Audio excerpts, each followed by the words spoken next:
Hello friends, आप सभी का स्वागत है मेरे यूट्यूब चैनल में जिसका नाम है स्मार्ट टैक्स 360।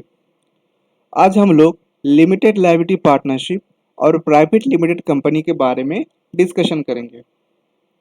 दोनों में क्या क्या सिमिलरिटी है, क्या क्या डिफरेंसेस है वो जानेंगे और लास्ट में हम लोग ये कंक्लूजन में आएंगे कि एलएलपी और प्राइवेट लिमिटेड कंपनी इन दोनों में कौन सा बेटर है।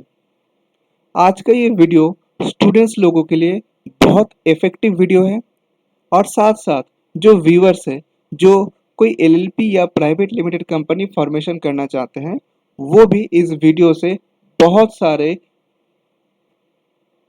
यूजफुल इंफॉर्मेशन ले सकते हैं। चलिए आज का वीडियो स्टार्ट करते हैं। सबसे पहले बात करेंगे एलएलपी और प्राइवेट लिमिटेड कंपनी दोनों में क्या क्या सिमिलरिटी है।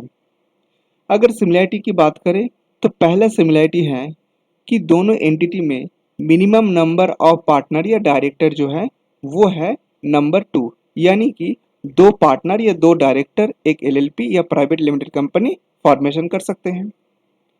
दूसरे सिमिलरिटी पे आते हैं। देखिए, कोई भी बिजनेस एंटिटी में जो उसका ओनर होते हैं उनका कुछ पर्सनल लायबिलिटी होते हैं, पर प्राइवेट लिमिटेड कंपनी और एलएलपी दोनों में ही एक एडवांटेज है और ये एडवांटेज ये है कि दोनों एंटिटी में जो पार्टनर्स है डायरेक्टर्स हैं उन लोगों का जो पर्सनल एसेट है वो बिजनेस में एक लिमिटेड लायबिलिटी की तरह ही ट्रीट किया जाता है। यानी कि अगर मान लीजिए कोई लायबिलिटी आ जाता है लिमिटेड कंपनी या एलएलपी पे, तो डायरेक्टर्स को ये ज़रूरी नहीं है कि उनका अपना जो पर्सनल प्रॉपर्टी है वो सारा अटैच हो जाएगा। उन लोगों का जो नॉमिनल वैल्यू ऑफ शेयर है उतना तक ही उन लोगों का लायबिलिटी लिमिटेड है। अगर थर्ड सिमिलरिटी की बात करें तो एलएलपी और प्राइवेट लिमिटेड कंपनी दोनों ही एक अलग लीगल सेपरेट एंटिटी है और वो पार्टनर्स और शेयर होल्डर से अलग है। अब कुछ डिफरेंसेस के बारे में बात करेंगे, पर डिफरेंसेस के बारे में बात करने से पहले मैं आपसे रिक्वेस्ट करना चाहता हूँ कि वीडियो देखते ही देखते आप मेरे चैनल को ज़रूर सब्सक्राइब कीजिए, क्योंकि कॉमर्स और फाइनेंस सेक्टर के बहुत सारे यूज़फुल और हेल्पफुल वीडियो मैं टाइम टू टाइम लाते रहता हूँ। अब बात करते हैं मैक्सिमम नंबर ऑफ मेंबर्स की। एक एलएलपी में ऐसा कोई लिमिट नहीं है, जबकि प्राइवेट लिमिटेड कंपनी में मैक्सिमम नंबर को सील किया गया है अप टू 200। अगर कॉम्प्लायंस की बात करें तो लिमिटेड लायबिलिटी पार्टनरशिप को एनुअल रिटर्न फाइलिंग करना पड़ता है, उसके साथ साथ स्टेटमेंट ऑफ अकाउंट्स और सॉल्वेंसी को रिपोर्ट करना पड़ता है।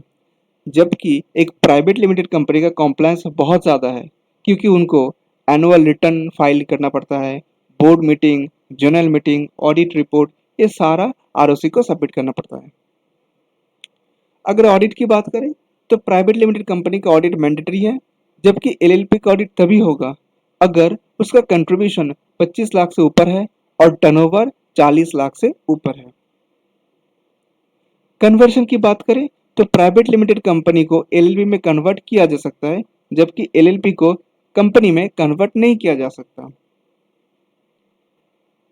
प्राइवेट लिमिटेड कंपनी को आर्टिकल ऑफ एसोसिएशन और मेमोरेंडम ऑफ एसोसिएशन बनाना पड़ता है और आरओसी यानी रजिस्टर्ड कंपनी को सबमिट करना पड़ता है, जबकि एक एलएलपी को अपने LLP agreement of the partners जो है उसी को आरओसी को सबमिट करना पड़ता है।